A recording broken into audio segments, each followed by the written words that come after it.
Kenneth Witt, and welcome to Gun Dog Nation. Gun Dog Nation is much more than a podcast. It's a movement to build a community of people around the world that like to watch a well-trained dog do what it's bred to do. Also, we want to get our youth involved into the sport of gun dogs, whether it be hunting, sport, or competition. We want to build a community of people united to preserve our gun dog heritage and to be better gun dog owners. Tune in to each weekly episode and learn about training, dog health, wellness, and nutrition. We will also offer tips for hunting with dogs and for competition, hunt tests, field trials, and other dog sports that involve gun dogs. Please go to our website, gundognation.com, and subscribe to our email list. We will keep you informed weekly with podcasts that are coming out. We also will be providing newsletters with training tips and health tips for your dog. You can also go to patreon.com/gundognation and become a member. There's different levels of membership on there. Just go check that out. Also, would like to thank Sean Brock for providing the music for this show, the introduction and the outro. As Sean Brock, he played everything on there except the banjo by Scott Vestal and the dobro by Jerry Douglas. Sean is a neighbor of mine from over in Harlan, Kentucky. I'm just across the mountain in Hyden, Kentucky, and he's a super talented guy. But most of all, I want you guys to check out the Creekers. They are also from Hyden, Kentucky, and this is an up-and-coming bluegrass and country band, and these guys are hot. They're all over TikTok and YouTube. You will hear these guys because in a year or so they will be on the radio. They are very talented. Their videos are going viral on the net. These boys are family. Two of the lead singers, one grew up with my daughters, and the other one is my cousin's son, so he's family. But check them out. Check out the Creekers. Also, last but not least, if you want to buy a hat, koozie, t-shirt, or even gun dog supplies, go to shopgundognation.com and you can purchase any of those items. Thank you so much for listening. It's a privilege to have people that want to put up with me talking about dogs all the time. I actually enjoy what I do, and I'm so glad to have this opportunity, and thank you. Hey everybody, it's Kenneth Witt, the Gun Dog Nation podcast. I want to quickly do just a thank you to the sponsors real quick before I get into the show. Thank Dog and Hunt Supply and Equipment Arkansas, the best dog supply store in the United States. And that's not opinion. I think that's actually a fact. Next thing, Turtle Box, they just picked us up, and we're so proud to be partnered with Turtle Box. They have the best waterproof, pretty much almost bulletproof Bluetooth sound box you can get.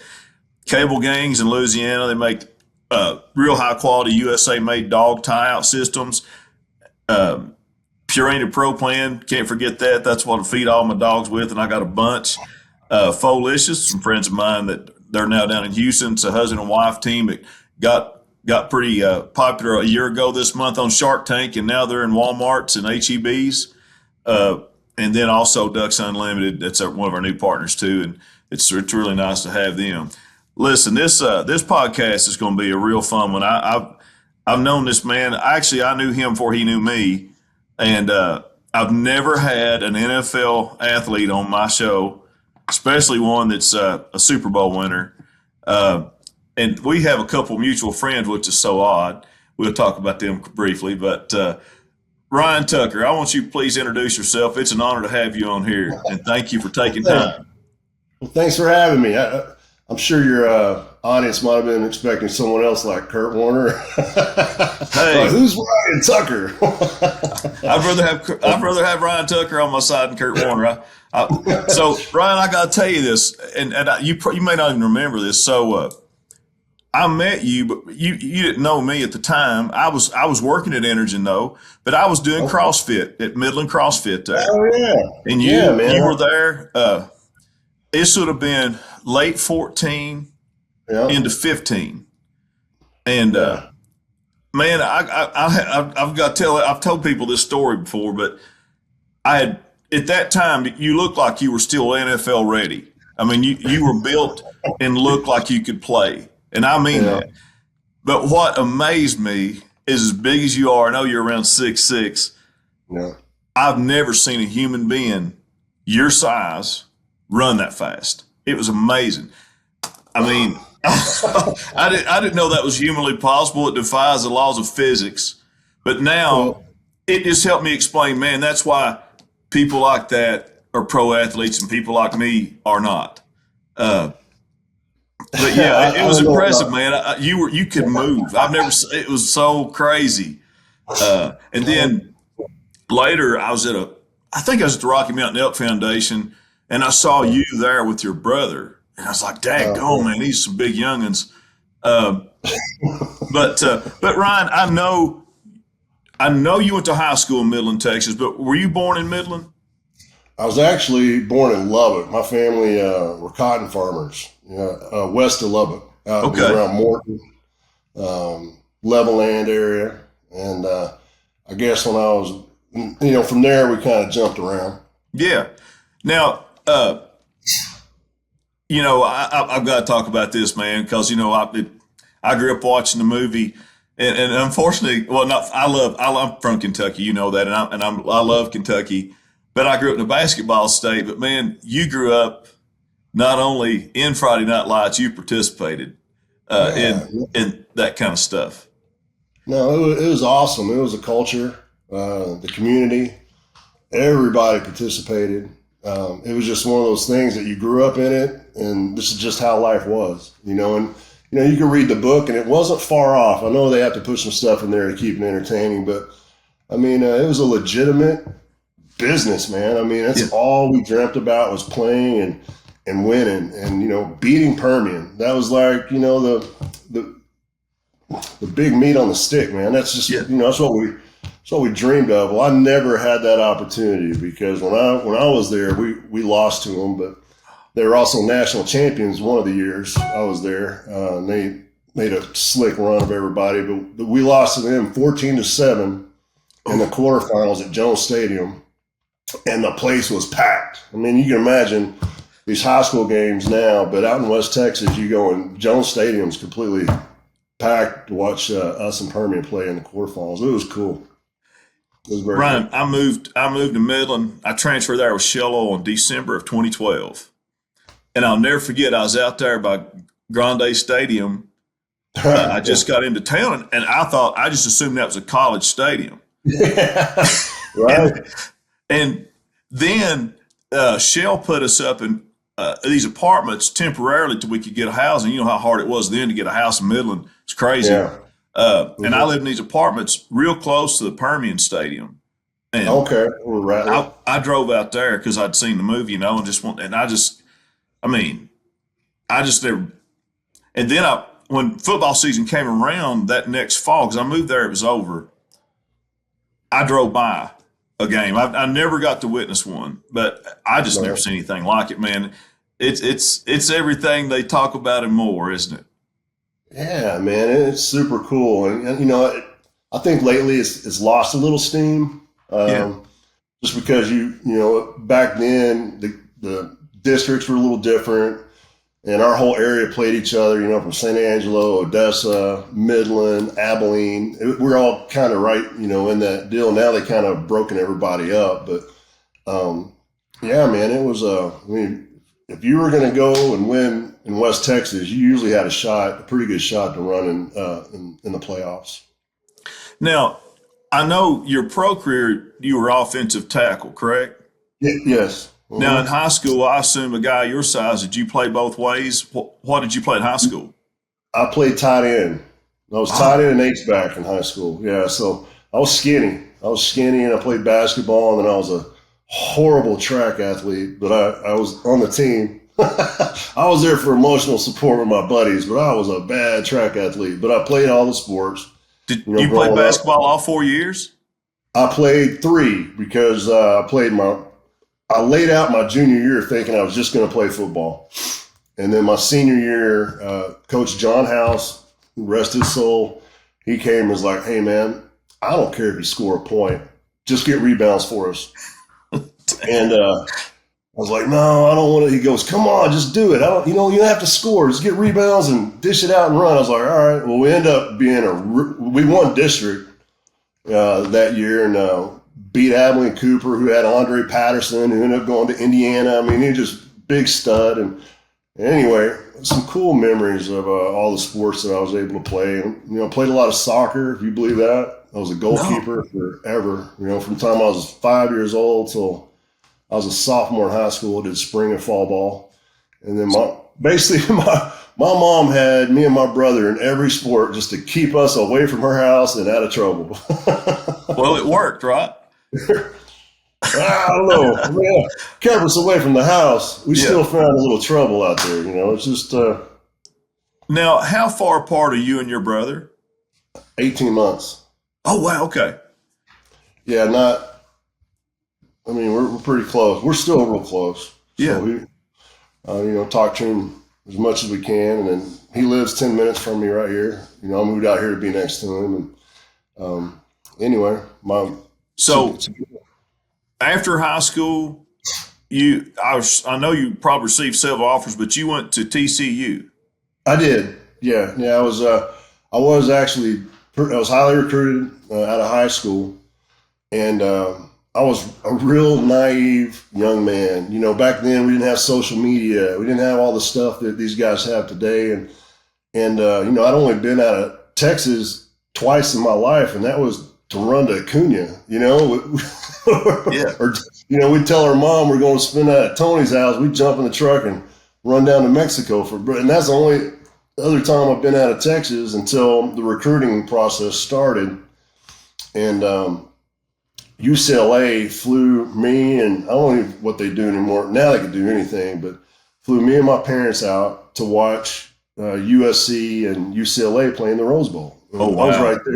This is like my first kind of big college experience. Freaked me out. I played football, but when I'm on the sideline and I'm seeing Jonathan Ogden, Jameer Miller, Jonathan Ogden's 6'9". These dudes were monsters. I was a skinny little kid, a tight end trying to figure it out. And I'm in the Rose Bowl, and it just scared me to death. I'm not gonna lie. Wow. In the beginning, I'm just this West Texas kid, and I knew I wanted to play football, but I was really questioning myself after I saw these guys, and it was just warm up. I was right there on the sideline, and I was watching them come off and hit each other, and Jo walks by, and he's I'm 6'6", but the dude is that much taller than me. Just a monster of a man. He can move like a deer, and seeing that, knowing that me and him would be both captains of our opposing teams in the AFC North later, it was pretty cool to think about. Yeah. Yeah. So, but anyway, did you tour any other colleges? I went to BYU. I was a tight end, so like UCLA, BYU, Texas Tech, but TCU had me. Just Oklahoma was one that was hot and heavy, but I ended up committing to TCU. My third visit, and I was like, I don't want to take anymore, because I fell in love with a guy named Pat Sullivan, Auburn Heisman Trophy winner. He was our coach, and I absolutely fell in love with the guy. And they were saying, hey, we want you to come in and play right now, but the Oklahomas and the Nebraskas and UCLA's and all these other big schools, they wanted to redshirt me a year. Yeah. No. But you wanted to play. I wanted to come in and play, yeah. Hello, this is Kenneth Witt with the Gun Dog Nation podcast, and we're proud to announce that we are now partnered with Ducks Unlimited. Since 1937, Ducks Unlimited has been on a mission, protecting the wetlands that waterfowl call home, from the northern breeding grounds to the southern wintering havens. Thanks to the effort of passionate volunteers and supporters, Ducks Unlimited has conserved millions of acres, but the truth is the work isn't done. Come be part of the next million-acre year. Visit ducks.org/volunteer today and join a team making a real difference. Because when it comes to protecting our continent's waterfowl, that's what Ducks Unlimited does. Hello, this is Kenneth Witt with Gun Dog Nation podcast. We are so proud to be sponsored by Dog and Hunt Supply in Quitman, Arkansas. Many of you know Summer Reynolds, and she runs the best dog supply store in the United States. I've been there. I buy from her. She has everything you can imagine. Her store and her workers, they are Garmin experts. Matter of fact, Summer herself can work on your Garmin collars. She's also a lifelong hunter, a generational hunter. She owns hunting dogs. She doesn't just sell dog equipment, she backs it up. She's the real deal. And actually, I think she actually might own more dogs than I do. If whether you hunt coon, rabbit, hogs, predators, or you're a turkey hunter, you name it, they have supplies there for you. She has Sitka, Filson, Haybo Outdoors, all kinds of clothing, boots, boat boots, deck boots, hunting boots. You name it, they have it. It's dogandhunt.com. Check out Summer Reynolds. They're on TikTok, Instagram, and Facebook, and we are so proud to be sponsored by them. Wow, man, that's crazy. So, yes, all those choices, and you chose TCU, and it was basically because you liked their coach. Yeah. No, It was, I chewed tobacco at that time, and he was the only coach that took me out on the patio and was like, hey, man, you want a dip? And I was like, I'm coming here. It was that simple. Hey, man, you got to use every recruiting tool you can, right? It was, it was that simple. It took me 30 years to kick the habit, but so, same here. I quit when I was 35. I chewed bread, man. Which is, to me, is a lot easier to quit than dip. I quit and I started vaping for a little bit, and I finally kicked it all. And I was like, man, you know what? It's the first time I really don't have a vice. Yeah. Now, Ryan, all your whole TCU career, you play all 4 years? Yes. Were you a tight end, or when did you switch? So my first year I was a tight end, and then my second year, this is another great story. 2 weeks before we opened up against North Carolina, they moved me to tackle because we had too many injuries. Dang. So I'm playing Oscar Sturgis and Marcus Jones. They were the top-rated defensive ends in the country that year, playing for North Carolina. I was 240 pounds playing tackle, and I'd only had 2 weeks of pass pro before I go against those guys. And, man, you're talking about getting thrown in the fire. It was watch college football today. Tell me how many 240-pound tackles you see. It wasn't that much different even in the 90s. They're still big boys. Yeah, yes. And, did you start on strong side or back side? So this is what they did. They put me on the backside, so I didn't have a tight end, and we flipped. So my sophomore year, I was playing right, left, whatever the formation was. I went away from the strength, and I was the open side. Okay, it was right or left. So that kind of broke me into offensive line play, and I was exceptionally quick for a tackle. So that helped me. I short set everybody and just get on them, and I could run with them. And then I was always a good run blocker. And then I just finally grew into the position. Then they moved me to center my junior and senior year at college. And I really I absolutely murdered people in there. I absolutely loved it. I loved the closeness of it. And then I had the ball. I had the snap count. I was stepping before everybody moved. And it was a lot of fun. Did you ever play defense in college? I did not. Nope. In high school? No, in high school I did. And when we do early on, but we had so many kids at Midland Lee play. We didn't have any two-way players. Everybody was just one side.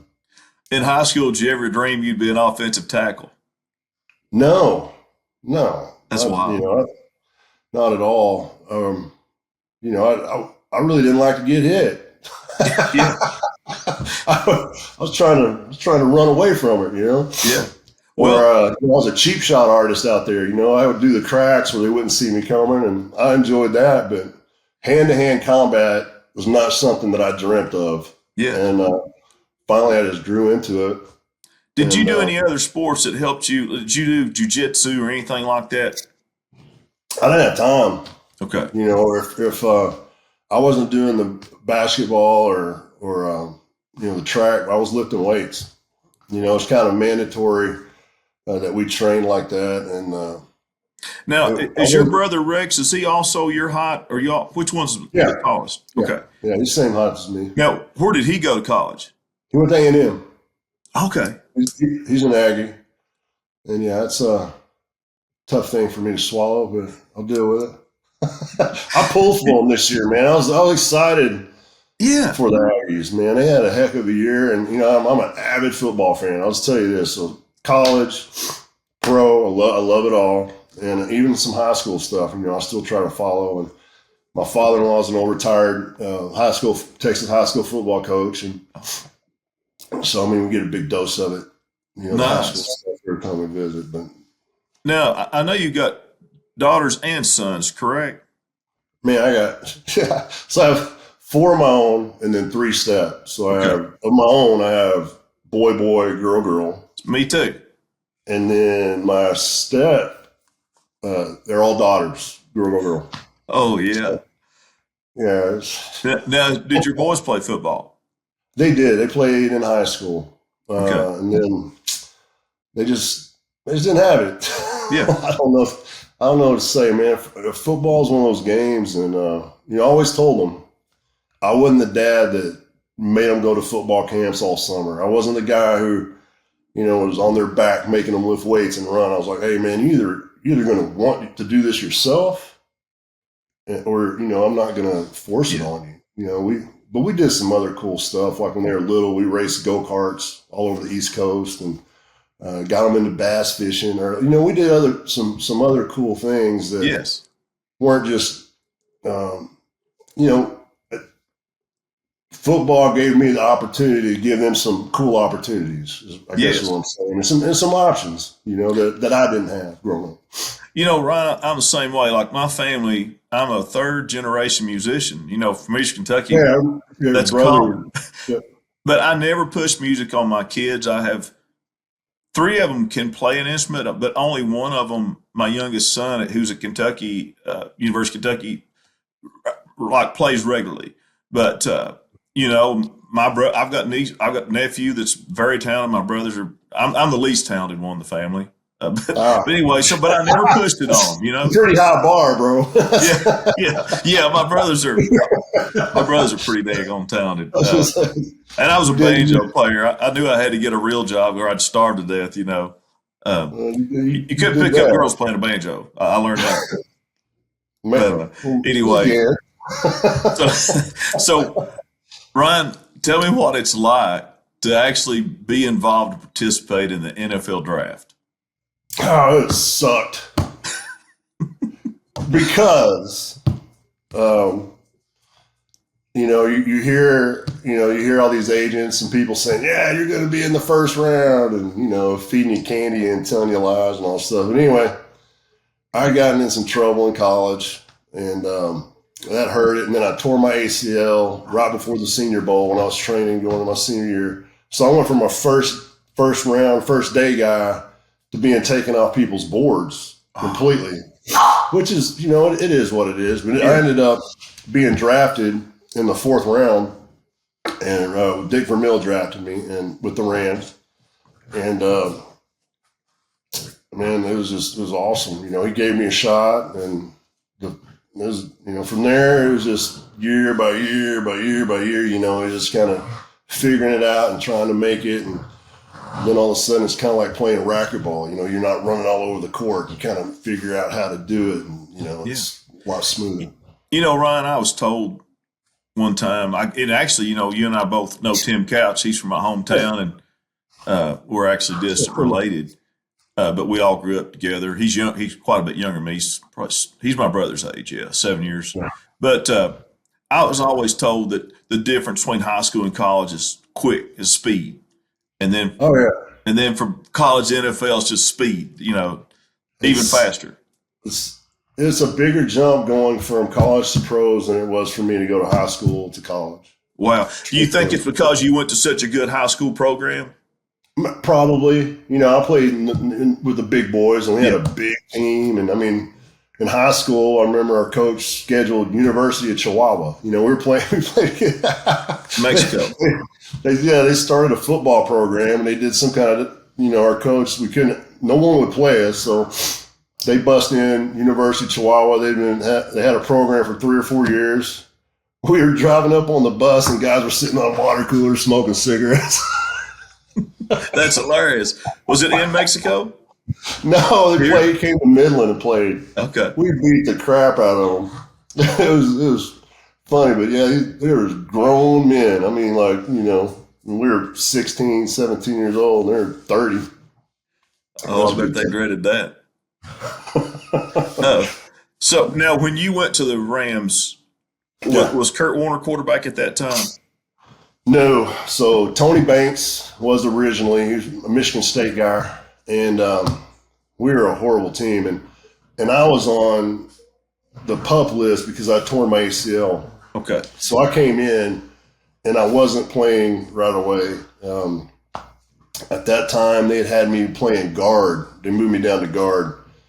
So I was practicing at guard, and we were bad. We weren't doing real. This was 1997. We sucked. And then I guess the last 6 games of that year, they took me off PUP, and then me and a guy named John Jerax, he played first and third. I played second and fourth. Okay. Left. It was either left or right guard. I can't remember for the rest of the season. And then the next year, I think, I can't remember if I was guard again and then I got hurt and I was out 10 weeks. It was just tough, man. And then then after that year, Dick Vermeil calls me in his office and said, "Hey, I'm going to give you one more year. I'm just going to tell you, you're going to make the team one more year. But after that, if you don't show up, stay healthy and play, you might as well just go back to Midland and become a school teacher." And I was like, all right. Well, that lit an intense fire under my behind, as you can imagine. Yes. I had just gotten married and, things got real. Yeah. So, but anyway, the rest is it. I ended up having a 13-year career and I ended up going to the Super Bowl twice with the Rams. The Browns, I was there 8 years. We went to the playoffs once. We should have won another time, but when you're in a division where guys win 13, 12 games and we had 10, we were the low man on the totem pole, so didn't make it that year. And so, we're in a tough division, the AFC North. It was Baltimore and Pittsburgh, dominating, the AFC all those years, So Now, who did you play in both Super Bowls? The first one,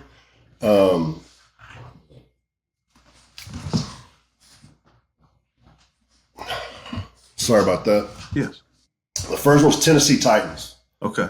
And that was the tackle where Dyson's stretching out, for the end zone, and they show Mike Jones tackling him, and the ball's like that far from tying it up. And then the second one was against the Patriots, and that was Tom Brady's first Super Bowl of his distinguished career. Wow. The dude went off, after that. So, yeah, it was impressive to watch that man and what he did his whole career. You got your ring nearby? I do not. What's it like, man? You want me to go get it? Yeah, I'd love to see that. Thank you. Give me a second. Okay.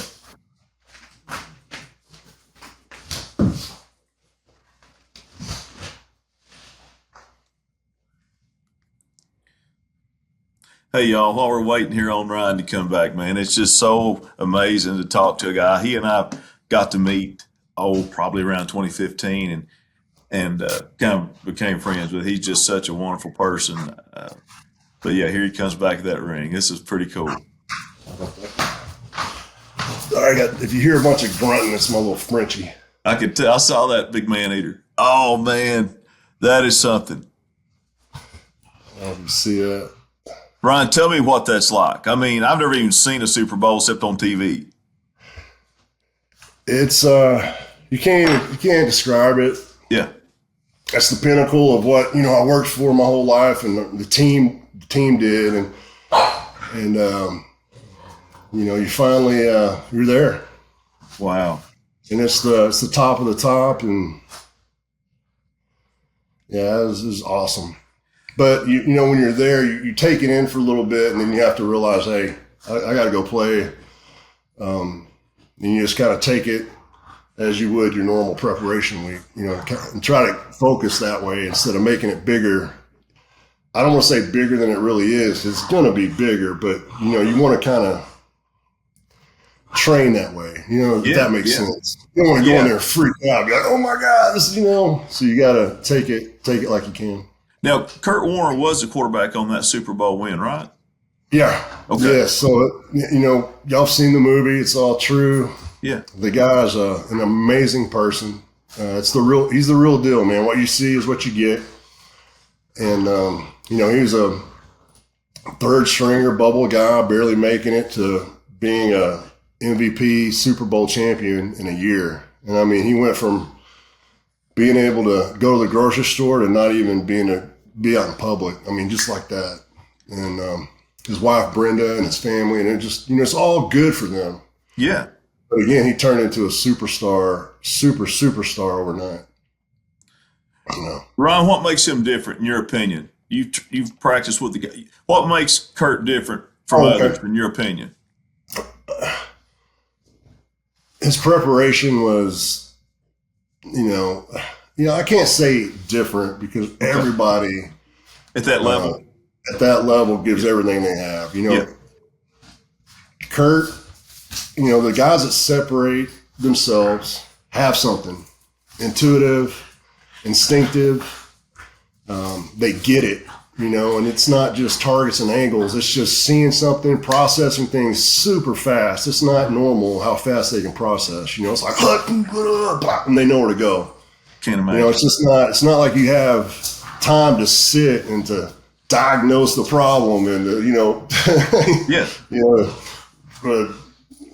deductive reasoning. It just doesn't happen. It's like, boom, and everybody's flying, and it's got to happen. And, it's kind of the same at every position, but a quarterback, I'm not one, and I'm glad I wasn't.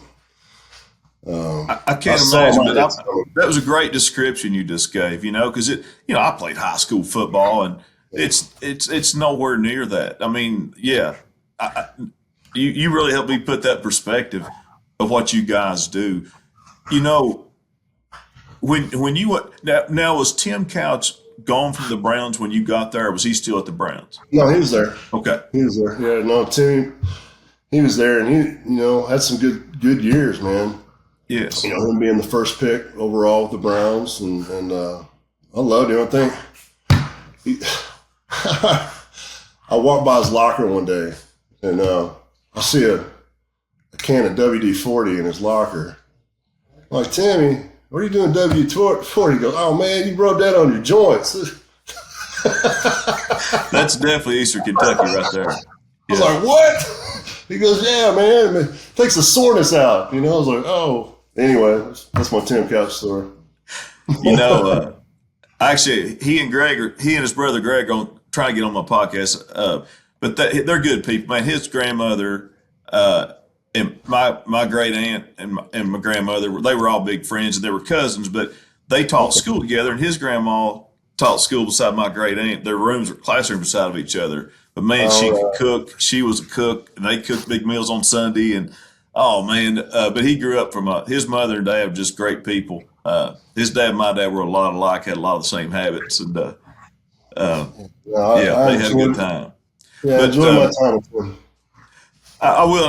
Last time you and I talked, I mentioned that to him, and he told me to tell you hello too. Or I'll text Greg and them. But and I messaged him on Instagram. That's what it was, and that you'd said hello, and he told me to tell you hello. I can't imagine. I mean, you went through that for 13 years. Yeah. What's that like on your body? Hey, it's Kenneth Witt with the Gundog Nation podcast, and I'm very proud to have as a new sponsor Cable Gangs. That's spelled Gangz. Brendan Landry at Cable Gangs has developed, in my opinion, and I'm a customer, the best tie-out systems on the market. They're easy to pack, easy to store. They can coil up just like an extension cord. They use premium galvanized steel cable coated with durable UV-resistant PVC coating. Brandon can make custom products, anything you want that's related to a dog tie-out system or a cable system or a way to safely secure your dog.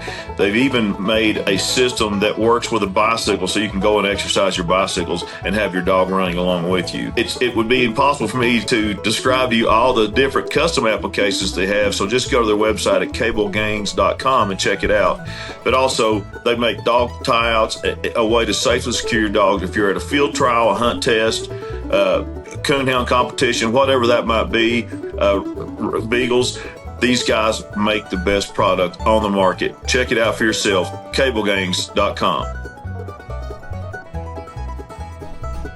Hey, it's Kenneth Witt with the Gun Dog Nation podcast, and we are so proud to be partnered with the National Shoot to Retrieve Association, also known as NASTRA. NASTRA has a common love for producing the best bird dogs possible. It's a great community that builds and bonds everlasting friendships. I've actually got to meet a lot of the NASTRA members who's taken me hunting and some other grouse hunting and stuff in different places. So I can honestly say I'm a member, and I'm proud to be partnered with them. NASTRA hosts national and regional field trials that emphasize the working ability of bird dogs.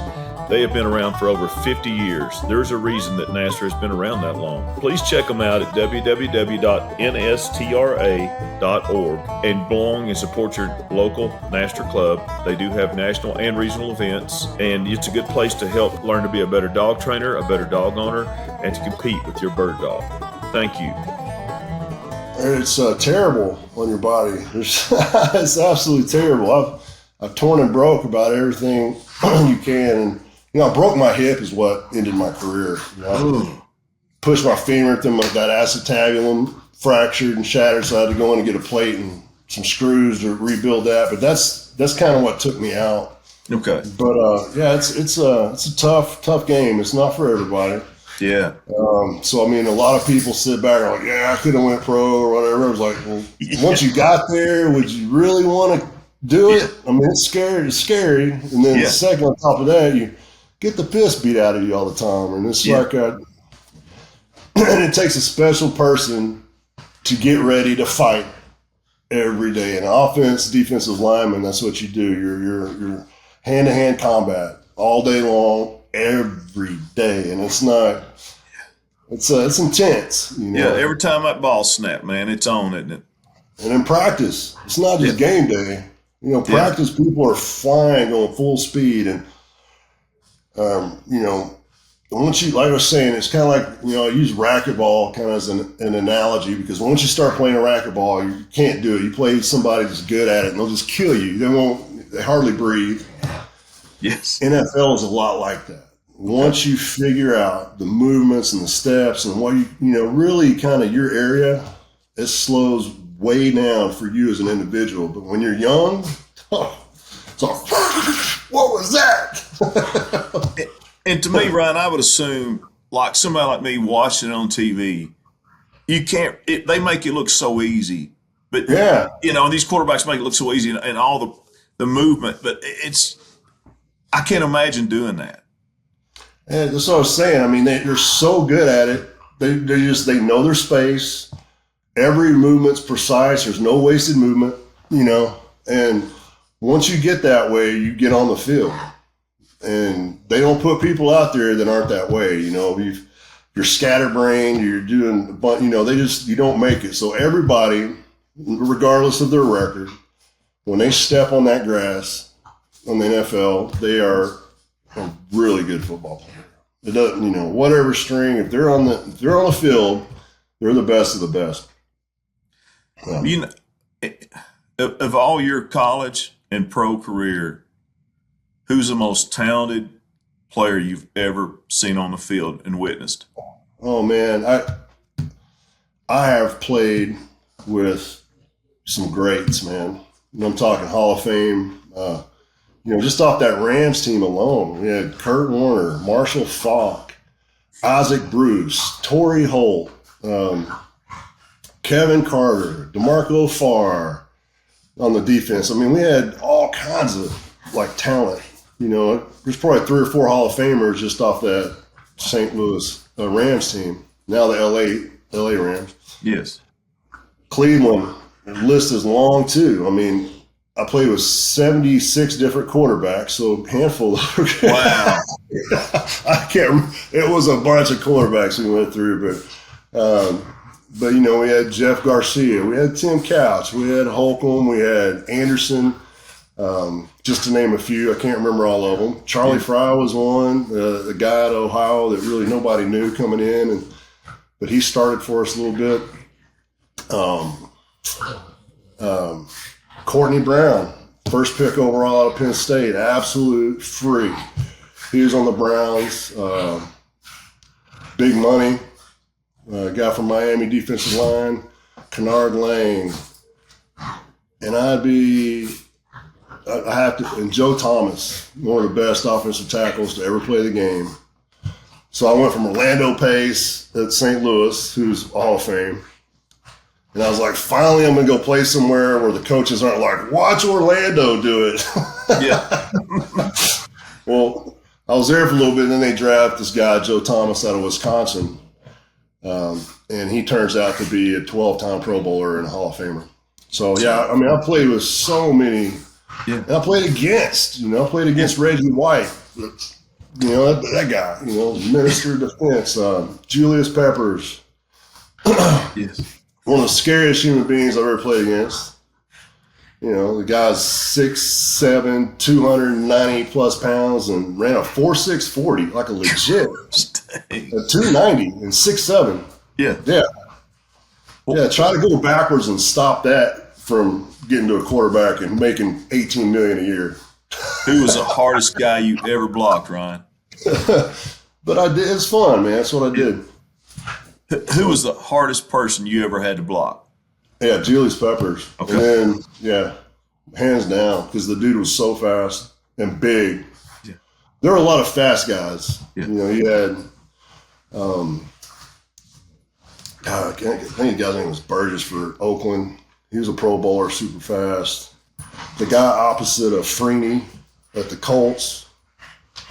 Another guy that was super quick, Pro Bowler, fast. Then you had big power guys. But I like the big power guys a little better. Like, I love playing, the Pittsburgh Steelers. They played a 3-4, and I had a 5 technique right on me. It was just great. I loved it. But, That's amazing, man. I never had the talent, but I sure love to watch football, man. I've got it bad. I could watch it all day, every day. It's the best thing out there to watch. Ryan, who's your favorite current player today? Your favorite NFL player overall? Man, put me on the spot. I got a handful. I'm still a Cowboys fan, but I'm a big Browns fan, obviously, and I'm a Texans fan, and they're making a good run right now. Yeah. I'm a Bears fan. My brother played 9 years too. He was sick. He was with the Bears, and then St. Louis, and then Detroit. Okay. I like Detroit. Dan Campbell. We got to know those guys back when they played with my brother at A&M. My brother played at A&M with Dan Campbell and Datwin and a lot of these guys, and so I got to know them back in the day. So it's great to see some homies do pretty good. But I can't answer who's my favorite right now, man. I like them all. Who's your top quarterbacks you like right now? Okay. I don't want to put it out there, but maybe I'm going to have to go with Dak. Yeah. Yes. Just because I love the Cowboys, and he does a pretty good job of managing the games. But obviously, you have your superstars. Yeah. The new quarterbacks are amazing, like May. Yeah. Drake May doing it in New England. That's phenomenal. Kid for the Panthers. He's been there a couple years. Bryce Young. Bryce Young's tearing it up.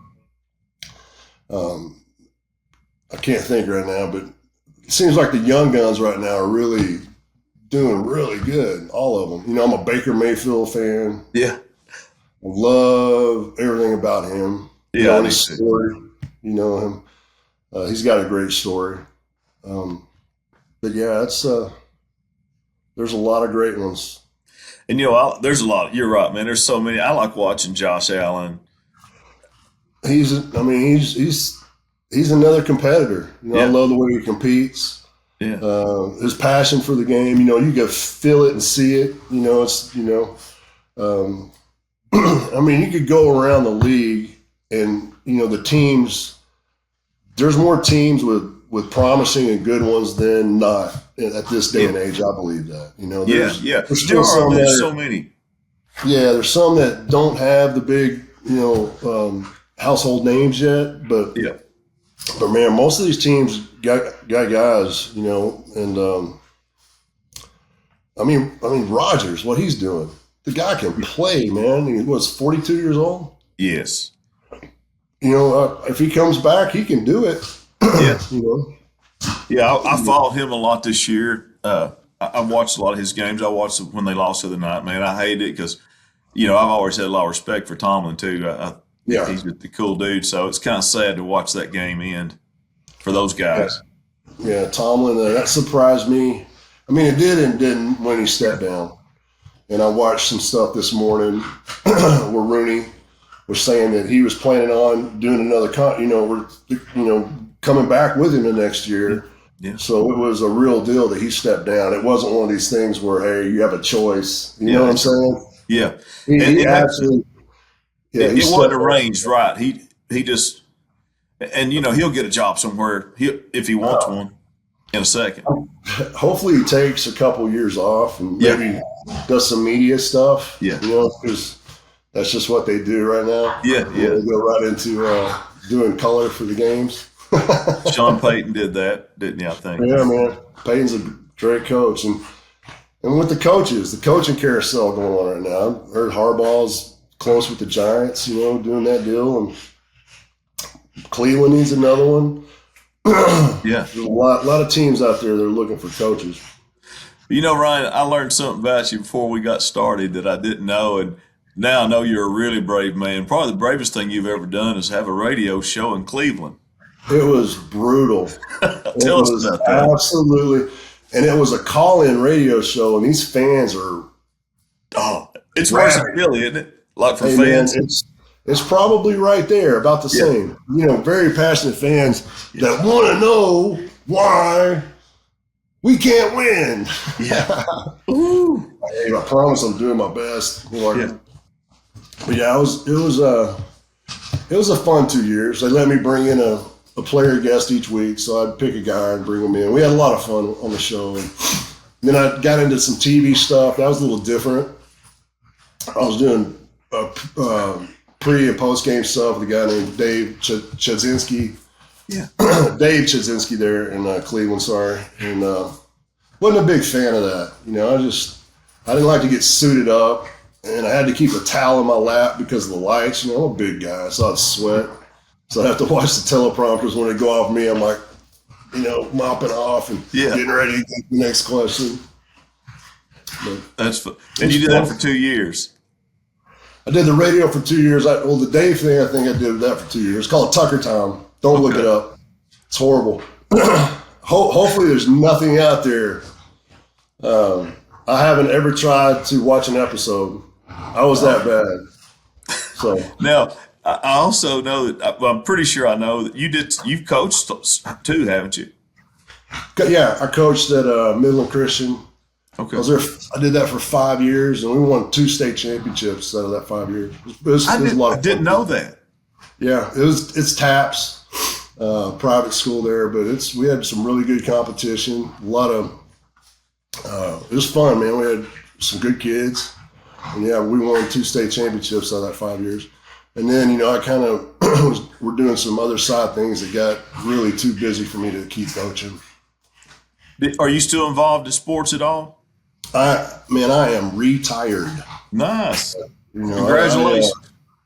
I take care of these dogs, and it's really it. Try to keep up with all my kids. And are any of them? Do you have any still left in college? I do. So we'll have a stepdaughter in college now. I have my oldest son is going in and out of college, so he'll go on a semester and take a semester off, and go on a semester. But they're both at Texas Tech. Nice. Okay. And then my other boy is at Fort Bliss. He's in the Army. Yes. Now he's the one I talked to on the phone with you one evening. Yeah, Trent. Yeah. How far along is he in the Army now? What's he doing now? He is air artillery. That's his duty station. And he's just there waiting on the next move, waiting to be deployed, or, he's gone through all that other stuff. So now he's just there working, doing his stuff every day and doing what they do, and just, getting ready for the call if it ever happens. If it doesn't, they're ready for it. He seems like the type, when I talked to him on the phone for a little bit there, that just would really be 100% all in for Man, military.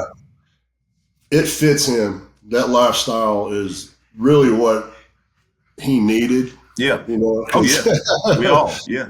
I mean, some people just need a Yeah. little more push sometimes. But great kid. I've been blessed with really awesome children, and just out of our whole family, between me and my brothers and sisters, our kids are just phenomenal. Unlike myself and Rex growing up, we were absolute terrors. And I just look back and I'm like, thank God, because all I heard growing up was, I can't wait till you have kids. You're gonna get it 10 times worse. I was like, oh God, I hope not. Well, I haven't. Yeah. Same here, buddy. Let me tell you something. My dad was a musician. My grandpa owned a bar, so you can kind of imagine what I was like in high school and college. And my children, all four, are nothing like me in that respect. Yeah. Thank God. Every day. Sir. Yes, sir. Yeah, it's a blessing.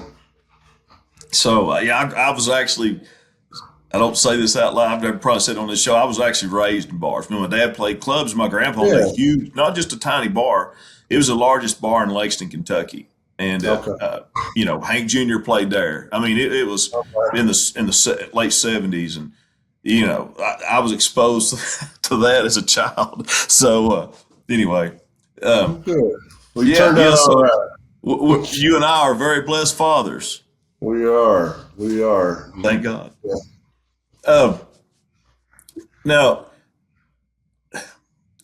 we also both are into dogs. Now, you have a Presa Canario. How you say that? I bred Presa Canarios for a while. Yeah, I got into those dogs back in the early 2000s, and they're not hunting dogs. I mean, you could use them for hog hunting if you want, but they're too heavy and get tired. They're just big kind of more protection dogs around the house. Yeah. Are they pretty, like, sometimes, Ron, I've had protection dogs for years. I have none at this time, but a lot of them are real high energy. Those dogs appear to me to be kind of chill, laid back. Are they? Yeah, they are more chill. It's not like, I have a dogo right now that I have to walk 3 miles a day or he's chewing a hole in the house. He's real high energy, but they're hog dogs. Yes. The Presas are just bigger, more limousine, kind of stretched out. Yes. Long and just big, couch potatoes. The dogos are solid white, right? Yeah. Come here. Oh, he's gorgeous. Can't get him. Look. You got him sitting down there. If his head looks that big next to you, I know he's a good sized dog. No, he's a little over 100 pounds. Okay. But he's beautiful. Gorgeous dog. Are they pretty chill as well? Well, not so much. They get excited. Okay. They're not an aggressive dog. I believe this, and as well as I do. Some dogs just have it in them, and you can't get it out of them. As a pup, you start seeing it. You can socialize them. You can do whatever you want, and they're either going to growl or snap. Regardless of how many treats and how you could, pet them and stuff. Sometimes I haven't had a lot like that, but I have had a couple that they were just mean. Yeah. And I'm not talking about that breed, but they were an aggressive breed to start off with. So I knew what I was getting into. But I do believe that they kind of take on with their owners. So, if you're a chill owner, they're pretty much going to be pretty chill, for the most part. If that makes sense. Let me tell you something, Ron. That's genius what you just said. I have dog people on every single week on this show, and that's all we usually talk about. But you just said something. I think you're dead on. You just said it. The dog they can take on the personality of their owner. Yeah, they totally do. And if you spend a lot of time with them, like I do, I'm with these two dogs all day, every day.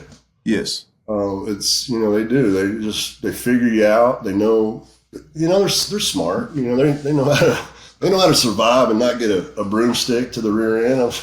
Yeah. Just It's funny how they read you, and obviously they read body language, but they read it when you're not even giving off body language. Like they know your mood. Yeah, man, and they totally do. And I've kind of been reintroduced to some. My father-in-law has been training a chocolate lab bird dog. So, I've been able to get around him a little bit and help him with some stuff. And we went duck hunting the other day, and these dogs are just phenomenal. It's these duck dogs. They're pretty high strung, but once you get them working and get them on the job, man, they're all about it. I just thought about that, Ryan. I'll be heading down through your way tomorrow to Lake Charles. I'm gonna go duck hunting Saturday and Sunday. Okay. And then, how far are you? You're in Houston, right? Or what part? I'm on the west side of the Woodlands. Okay. Yeah, I'm in North Houston. Okay, Woodlands is nice. Yeah, no, this is a cool place. You're right there in the city, but the Woodlands explains it. It's all trees. Yeah. You can't see shopping centers or anything like that. So if you don't really have your GPS up, you're not going to know where the heck you are.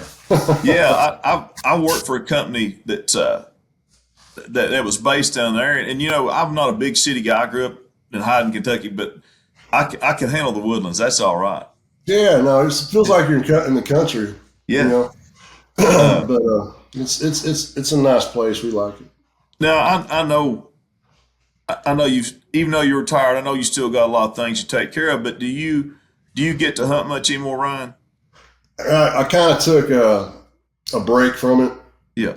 I was going through some personal stuff. I got a divorce and some things, some life changes, and so I kind of put hunting on the back burner for a while. But I'm just now getting back into it. Like I'm going tomorrow for the weekend, and I'm going to go again Monday through Wednesday, and then got another. So I'm getting back into it a little bit. And it's something that was a passion of mine, and I've had a couple hunting ranches previously in my life, and that was kind of my passion. I love selling hunts and hunting. I've got one right now. I'm sitting here at it. I've got it for sale. Oh, right on, man. Yes. I've had this place 6.5 years. Okay. And I like it. It's just I live here. I don't even live in Midland now. Yeah. Okay. I'm in Fort McCavitt or Menard. Yeah. Yeah. I wasn't far from you. Like I said, I was south of Coleman. I was 9 miles south of a place called Goulbusk, Texas, off of 1026. Yes. And I was right there on the Colorado River, on the border of McCullough and Coleman County. And they had another one at Paget Park on the north side of Lake Ivy. Well, I had a smaller ranch in Santa Ana. Yeah, it's all right. I used to buy quail from somebody in Santa Ana. We get these hybrid quail. Yeah. And I have them brought out all the time. I know where that place is. Oh, do you? They're cool. Good birds. The lady was nice and always had good birds. But I couldn't raise them, so I'd bring them in. They're, I always thought about trying to put them out, on my own farm or ranch, even when I was in Kentucky. But even the breeders would tell me they just won't thrive. Like they won't. They don't take on, man. It's if you have them, God bless you, man. It's a great thing. We used to have leases where Bob Whites were thick, and then all of a sudden, boom! They're like gone, and you can't get them back. And then the blue quail out in the West Tech with Midland and all that. We do those big circle hunts, and they were on and off. It wasn't ever real consistent. I guess that's why I call it hunting, right? Yeah. But you're right. Like at the Coleman Ranch I had or Santa Ana, I'd have a big population of quail, and then all of a sudden you wouldn't see them, and I'd have a big population of bobcats. And I knew that's what was going on. The coyotes and the bobcats and even like the raccoons. Eating their eggs. Raccoons, man, will eat the eggs. Yeah. And, I think one year we had to, we had to relocate a bunch of raccoons. Yes. Because they were just all over everything, so we set traps, and I think we did that for almost a year, and it helped out. You have to. I had, during COVID, I had chickens here. I was ready. I was prepping, I had it for eggs, and Heck, they was wearing me out on eggs, Man, they'll reach through, those raccoons and grab them. It's nuts, and how smart Yes. this animal is, and how crafty. You think you got them, and you come out like, you just I constantly try to raise guineas. I was going, I'm going to have guineas. Yeah. I fed the wildlife. That's what I did. Good thing about guineas is that they'll eat ticks. They'll wipe the ticks out, and they're good watchdogs. I heard they got snakes too. Really? Okay. That's what I mean. I don't know if they did. I never was able to raise them. I put them out there and I try to pin them up at night, but then they just wouldn't make it. We had too many predators. Purina Pro Plan. Here at Gun Dog Nation, we use Purina Pro Plan for our dogs. We actually use the Sport Performance Edition, which is 30% protein and 20% fat, the beef and bison. It contains glucosamine, omega-3s for their joints. It also contains amino acids for muscles and antioxidants.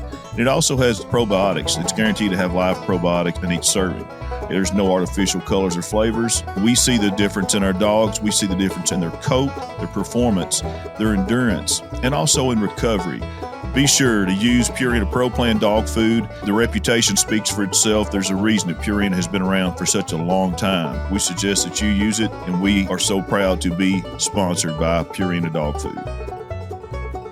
When you're getting ready to go on your next hunting trip, make sure you pack the most efficient and reliable ammunition on the market. Migra Ammunition brings you the most diverse loads on the market. Migra's patented stacked load technology is the epitome of efficiency. 2 shot sizes stacked together to create the most diverse and efficient line of shot shells in the industry. It doesn't matter what flyway, what state, or what the weather, the standard remains the same. At Migra, reliable loads that perform in any condition every single time. We're proud to have Migra Ammunition as a sponsor for Gun Dog Nation.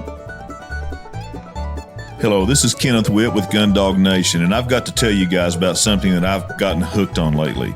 It's Faulicious. These are gourmet instant pho and ramen bowls that actually taste like the real deal. When I'm out in the field all day and the last thing I want is to settle for bland camp food, Faulicious is what I go to. It's authentic, the flavor, it's real ingredients, it's ready in just minutes. It's perfect for hunters, fishermen, or anyone on the go. And you can get them over 1,900 Walmarts nationwide, your local HEB here in Texas. Or you can just go online at faulicious.com. Trust me, once you try it, you'll keep a few stocked in your bag, in your backpack, or for your next adventure. I just want to say this, I'm going to add this to this commercial because I know the owners of this company. They've hunted on my ranch. Joseph, he and I were actually met in Colorado on a hunting trip that was a real adventure. They are true hunters. They've hunted at the ranch, and I've hunted with them. And Anna, she is just amazing. She's the one that came up with this idea. They were both on Shark Tank. They are amazing people. So I love seeing people like this have a business. And I just had to say that in addition to the commercial because I really believe in the product and I believe in the people that made the product. Be sure and go to faulicious.com or go to Walmart or HEB and try their product. I promise you will like it. I've been on I was on a big ranch in Brady and it had peacocks everywhere. And I was like, man, what's up with all these peacocks? And rattlesnakes, they kill snakes. Man. We were kind of in rattlesnake country, and we always had a guy that came on my place on the Colorado River, and one year he won the rattlesnake roundup. And he caught most of his snakes off my place, and I'm telling you, I was all over that place, and I rarely came up on one, if that makes sense. And I guess it does. Yeah, I wasn't out flipping rocks, or I wasn't on the, they know how to hunt for these things. So if where the sun sets and they know what side all the dens are going to be on. But anyway, I guess I had a perfect setup for a bunch of rattlesnakes. But anyway. Yeah.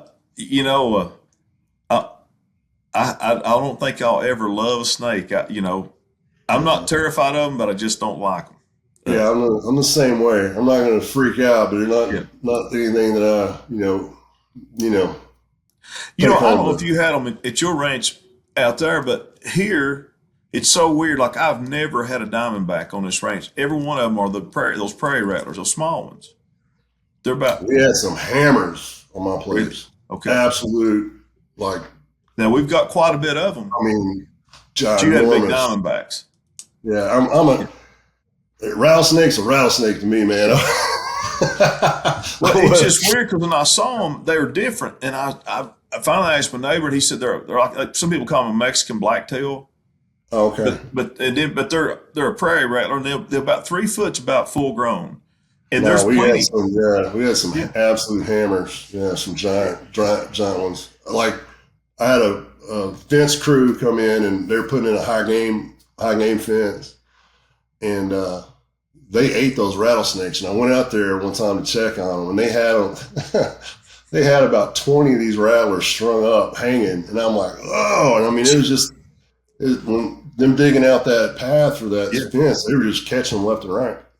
Man, you must have been in snake heaven. I was, man. But I'm saying, and I had my kids and all that. So what we basically did to prevent or try to was just wherever we would be, we kept it mowed down, real manicured. So I had a guy there, and he kept the grounds real clean, and around the house and the barns and all that stuff, we kept it mowed down pretty short. We never really had problems with snakes. Ryan, of your bird hunting and stuff, what's your favorite breed of hunting dog?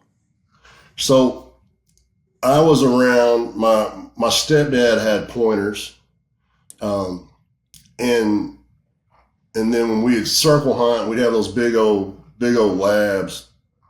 The circle, they're just big, big burly dogs. They're not runners. They just go in the circles and kind of start popping birds up. Been around Brittany Spaniels, but the coolest dogs, we went to a place called Cotu View in South Dakota, pheasant hunting, and they had a pointer, I want to say lab cross,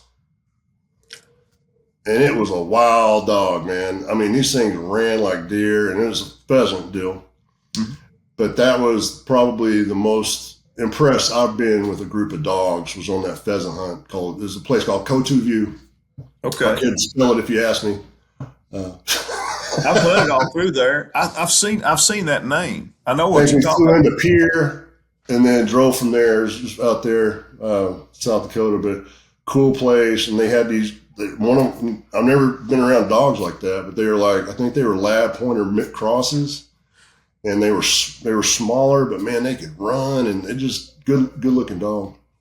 Well, one that I got to hunt, that this Joshua Creek over here in Bernie. Okay, you've probably hunted there, haven't you? That Joshua Creek Ranch. That's a kind of. I have not. Okay, it's a pay deal, but really nice place. But a guy there had a pointing lab, and I've got another buddy that breeds pointing labs. They look just like a regular lab, but they will point. Now, they're not as pretty as a pointer to me. Right. Well, a pointer, I mean, those are beautiful. Yeah.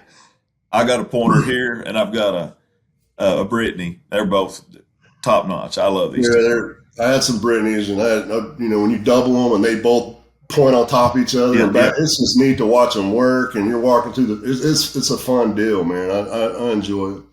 It is. You know what? We're trying to organize a hunt for next January, a crane hunt. And I sent a text out to everybody I could think of. It's up. We're going to hunt at Jeff Stanfield's in Knox City. I'm going to send you that if you're interested in going next January and crane hunting with us. I'll start hitting you up. My busy schedule. Oh yes, all right. Well, I'll start hitting you up and see if you. Kind of getting into this duck hunting too, man. So I'll connect you, Ryan. I got a good friend that's down there in Rockport. That ain't too far from you, is it? Uh-uh. We'll talk about it later, but I got a really good friend I'll hook you up with duck hunting. You can just go with him. It's not a pay deal. He's a U.S. Fish and Wildlife guy. Cool. And he's from Georgia, went to Auburn, which I never figured that out. He's an Auburn fan from Georgia, and he lives in Texas. But he's a duck hunting. He's probably the most knowledgeable guy I've ever met about duck hunting. He lives and breathes it. That's awesome because I don't know anything about it. I just know I enjoy it when I do it. Same here. Same here. This past year I duck hunted more than ever, a lot, but before that it only been one time, and he taught me probably more than anybody. We hunt up in Montana and everything together, duck hunting. And I'm Okay. gonna go with him Monday on my way back from Louisiana. I'm gonna stop and hunt with him Monday. But You went to Alaska too, right? yes, sir. So let me ask you a question. Just how is that? I'm an Alaska fan, right? I love that place. So just enlighten me on that. Share Brian, some. I had never been to Alaska until my wife and I went with another couple that used to own a ranch over here beside me. They're from Dripping Springs. We went and fished there in August. I'd never been to Alaska in my life. We was in Ketchikan, so we was, we never got out of there. And then I won at a Delta waterfowl auction. I won that sea duck hunt. Okay. And I'm not ashamed to tell you, I got that hunt for $1,600, and I think it's 7,000. Yeah, no, that's awesome. And so won it at an auction, and I didn't really know what I won. And to be honest, I started getting cold feet because I can get seasick. And I So thought, you're out on the ocean? yeah. Well, you're in the Bering Sea. Yes. Yeah, okay. So you're out. Yeah, you're And I was like, dangerous catch. and the boat is basically a raft it's got a metal hull center and a motor and a console that you drive, but it's got raft edges, and it's, so you're on the water. I mean, you're on the water. So if the waves start crashing, you're getting soaked. And then they sent us this list of things that we need to take, and I was like, daggone. Then they want you to buy insurance in case you get hurt to get life flighted 2.5 hours back to the mainland. I was like, dang, man, this is kind of crazy. Well, they're dotting their I's and crossing their T's. That they did a really good job prepping us on what to wear and all this stuff. But anyway, long story short, I mean, getting to the real, it was a hunt of a lifetime. It was beautiful. We stayed on St. Paul Island, which is where they filmed that Deadliest Catch, all those shows. Yeah. That's where they were coming into. I got you. Yeah, that's still saying the Deadliest Catch boats. Yeah. It was right there. So, and there used to be, when that show was going on and the crab industry was going on, that place was kind of thriving. It's a tiny island. Now there's nothing there. They got a part-time store. Okay. It's about 200 people, but there's not a tree on it, and you're 2.5 hours flying from the mainland. Oh, wow. Out in the Bering Sea.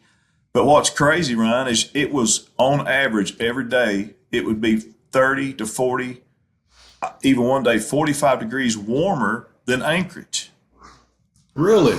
I cannot fit. I don't have an explanation. No one could really explain that to me. Matter of fact, we hunted on Thursday morning. We left out Thursday afternoon. It was 38 degrees at the little tiny airport there on the island. We landed in Anchorage. It was minus 13. That's a 50-degree difference almost, And I was like, holy crap. But so my point is, it really wasn't, I was never really, really cold. If you go, you're supposed to have 5 full days of hunting, but you never get that, right? There'll be high winds, the water's too choppy, and you might have to hunt from the bank, which is not as successful. But we hunted 3 days on the water, 1 day on the bank, and we lost a day of hunting because we couldn't get out to the island. We got delayed because of weather, so we couldn't leave Anchorage to get there. But you can also get stuck there if you're on there and they can't get a flight in, and they don't have a lot of flights. I mean, it's just small planes, and they'll bring a group of hunters out, and that's the only reason a plane comes to that island, generally in that season. So those birds are beautiful. I mean, it's stuff you're never going to see. I saw a picture on your Facebook or your Instagram you posted, man. It is a pretty bird. It didn't look like a duck to me at first. It's almost goose. They're huge. Yeah, it was like more of a goose. Yeah. But those things can hammer down. I mean, so we shot. There's the 4 species of sea ducks there, and you're only allowed 4 of each species per season, not 4 a day. You get 4 king eiders, and that's male or female.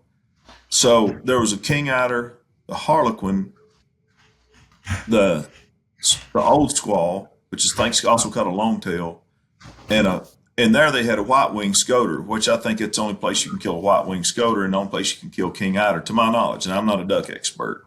Yeah. But the harlequins are fairly easy, but everything else, and I mean, it's a challenge. Those king eiders, big as they are, they move. They're fast and they fly right up, but generally fly right above the water, like right on top of the water, like a fighter jet. We are using like 3.5 inch 12 gauge, or some are using 10 gauge, or Yep. we are sporting with 20s, or That's a great what question. What they tell you to do, you're better off just buying ammo from them. But we shot heavy shot tungsten, 3.5 inch. Yeah. And they told us that steel shot and even bismuth was a waste of time.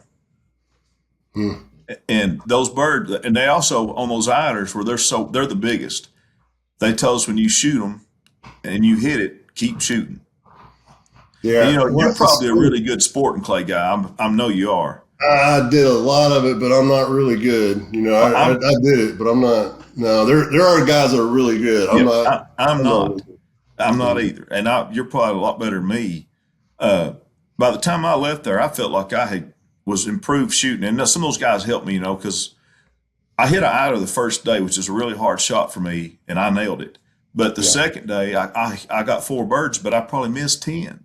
And I was so frustrated with myself. And finally, those guys talked to me. These guys I was with were pros, pro hunters, pro shooters. And they were like, get on that bird, follow it, and then get in front of it. Yeah, sweet. And they told me that, man, I hit every bird the next day. Yeah. It's that's sporting clay stuff. Get on the button and swing, and the follow through is important. Don't just stop. Yes.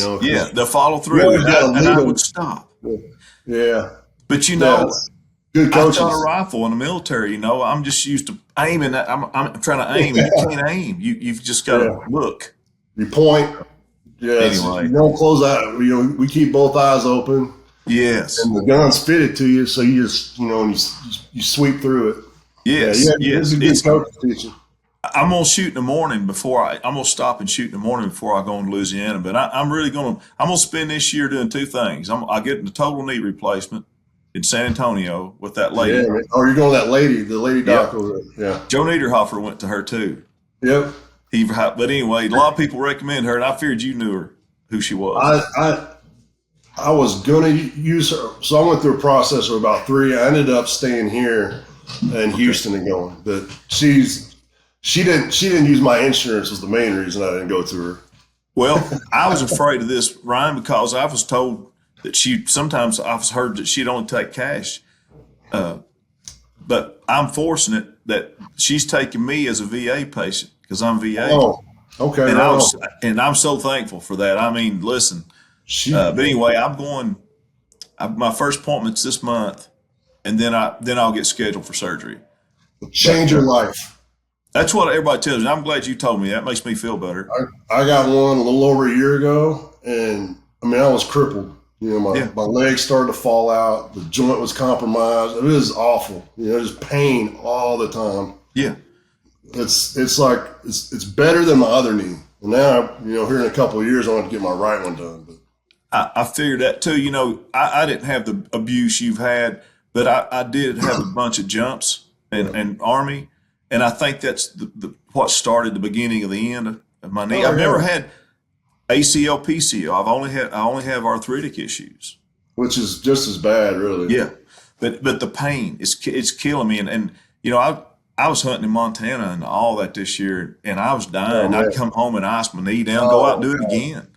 And I don't take pain meds because I know better, Yeah, I never did either, but I did at one point in my life. For being being older, I didn't. But yeah, it's just because it doesn't go away. That pain you're feeling. So you can take them, but it's still gonna be there. And it's just one of those that just keeps giving until you get that knee fixed, and then you're gonna be like, I can't wait. I'm so happy. I actually begged them yesterday. I called them on the phone to schedule, and I was like, please take me in now. Yeah, but, she's pretty backed up. She's pretty famous, I guess. But it's still going to be worth it. But yeah, I'd highly recommend that hunt was not bad at all. I never really was cold. I was prepared. And if you'll stay dry, like we had one day of light rain and heavy wind, and they brought us in after about an hour and a half, but we still had a good day. But it was something, man. I don't. It was so pretty. Like there were seals sitting there all around us. And the day we fished the bank kick, there were seals all around us, and I mean it's just something. It's growing up in Eastern Kentucky and then being on an island in the Bering Sea was a big change. How about the eagles? They're like I sparrows was over there. the whole time, but now at Ketchikan saw them like crazy. When we were at Sedalt now, but we went to Cook's Inlet, and I mean, a guy was like endangered my butt. I mean, they were everywhere. They're everywhere. At that little place we stayed at for the fishing place, and I'm sure they were there because all the fish. Yeah, like you said, they were everywhere. Oh, they would come and when we were fishing, or we were in the Kenai. They'd swoop down and try to take your bait, It's like, man, it's almost a nuisance. A beautiful nuisance. Yes, I know what you mean. So, we'll have to, but that Alaska, so you've been there a bunch, I bet. Not a bunch, twice, but I spent quite an amount of time both times I went, and I absolutely fell in love with the place. Yes. It's a special place. It is. I love that's it. what I'd say about it too. Like I'm even in the August on the fishing, we go back in those bay waters, wherever you call it, inlet water, and it's so pretty back in there. I fell in love with it. If you're an outdoorsman, you need to. I mean, that is a place that it needs to be a bucket list thing. Yes, and it's doable. I mean. Me and some of my friends went one time. We did it pretty inexpensively. I mean, it was kind of the flight out there was a beat down, but 4 or 5 of us we like shared a hotel room basically. Yeah. And because some of the guys went there were like, hey man, I'm on this major budget. But we did it. We stayed a couple of weeks and did it, real cheap. So you could do it on the cheap if you want. I'm wanting to go back. Them guys that were the guides, they only were there for a month. Okay, yeah. And then everybody leaves. Yeah. But they guide on, it's called Four Flyways Outfitters. Their guides on Cold Bay, which is, I guess, one of those Aleutian Islands maybe, or before you hit the islands. I'm not real familiar with it, but I know a little bit, but I don't know where that's at. Well, they do waterfowl hunts, and fishing, but you can go there in September and hunt salmon in the streams in the river, and then you can hunt ptarmigan, which is an upland bird that's in the Arctic. So I'm thinking about trying to do that. They're the white ones, right? Yeah. I never, until this year doing this show, I'd never heard that word. Yeah, no, I watched it on like Zero Below or something like that. Where those people hunt those birds. That's the only way I know about it. But yeah, that'd be interesting. Well, if you get bored sometime, I got a podcast. It wasn't out that long ago. The guy's first name is Brett Browning. Born and raised in Big Spring. No kidding. And he lives in Arizona. All right. He guides all those other species of quail, I don't know all the names of, I just know blues and bobs. Blue scale and bobs. I don't know what else. I can't think. I don't know why I'm blank, but yeah, and then he goes to the Arctic Circle in August and hunts ptarmigan in the Arctic Circle. And then he's 6 years old. Then he comes down to Hell's Canyon and hunts grouse in Idaho. But he's 6 years old. He runs 10 miles a week and shoots 5 days a week just to stay in shape for upland hunting. Yeah. He's hardcore. That's awesome. He's that driven. Yeah. Check him out. He's still mad at him. Yeah. I wish I could do that at 60. You said run 10 miles a week. I was like, I can't drive 10 miles a week. Yeah. No, that's well, when you get your knee fixed, you might. That's right. I'm going to do everything the rehab tells me and then some. Yeah, no, you will. I may call you about that too. It's going to change your life again because you're going to be almost pain-free and you're going to go, man, this is awesome. I mean, Ryan, I can't hardly walk. It's embarrassing. Yeah. Like I get if I sit in my truck for an hour and get out, I'm limping in the gas station like an old man. Well, I ain't that young. I got on the scooters when I went to the zoo with my kids. Anything we had to walk, I'd get on a scooter because I couldn't, do the walking. Yeah. So I get it. Now, how active are you now after your knee surgery? I'm very active. Okay. I am. At least a couple hours a day I do something. every day. Nice. Yeah, because like I said, I'm retired, and it's pretty important to me. And I can let my weight get out of hand pretty easily. Same here. Believe me, I like steak and potatoes really good. I love it. Yeah. So I think I got up to 360, and then right now I'm down to I'll stay about 290, 295. Okay. Yeah. What was your fighting weight when you was in football? It was 325, 315. But I was much bigger, and a lot less fat too. Yeah, it was just more muscle, less. I was a lean guy. I think for a big guy like that, we were about 18% body fat, which it's not real low, but for somebody being 315, 325, it's pretty good. When I saw you in late 14 or 15 there. I was skinny then. I was about 9% body fat at that time. Yeah, you were. Yeah. You look, like I said, man, you look NFL ready then. Yeah, well, I got into kind of I wasn't bodybuilding, but I went on this paleo diet, and I did that for 2 years. Yeah. And man, I can't, I just got tired of being hungry, man. Yeah. Yeah, then once you get out, it's hard to start back to that. I'll tell you, I just kind of continued when I retired trying to do it, but I was crippled doing that stuff. That's why I was kind of giggling when you're saying I could run, man. That's what got me out of the league, is I couldn't run really anymore. So, wow. No, we were doing some little sprints outside that building. Yeah, I remember that stuff. Yeah. And I was like, gosh, dang, man, how in the world do you move like that? And anyway. That was a slow me too, I guess.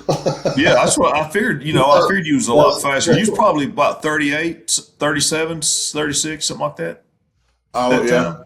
10 years ago, 10, 11 years ago. Well, I'm 50. Yes. So you was a little older than I thought. Yeah, I'm 50 years old. So. Well, no, that's right. Let's see. 10 years ago, 11. Mm-hmm. Ryan, I know you got things to do. It's been a great time. I want to do this again sometime. Yeah, no, absolutely. I enjoy the conversation, and I wish you the best with this podcast.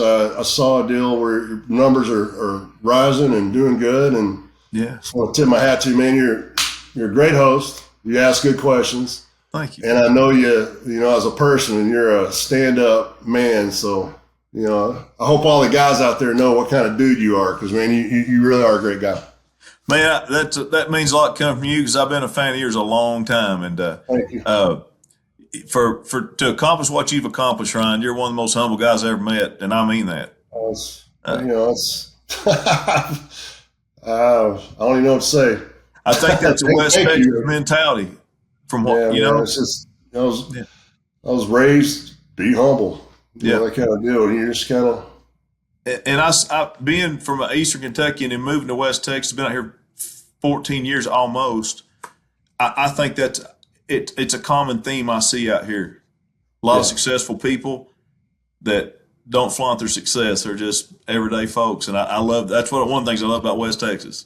Yeah, no, it's in me. It's where I was born and raised out there, and just family's still out there. But it's just how we were raised. Yeah. Kind of country. Well, hey, I hope your brother's doing well. Be thinking about him.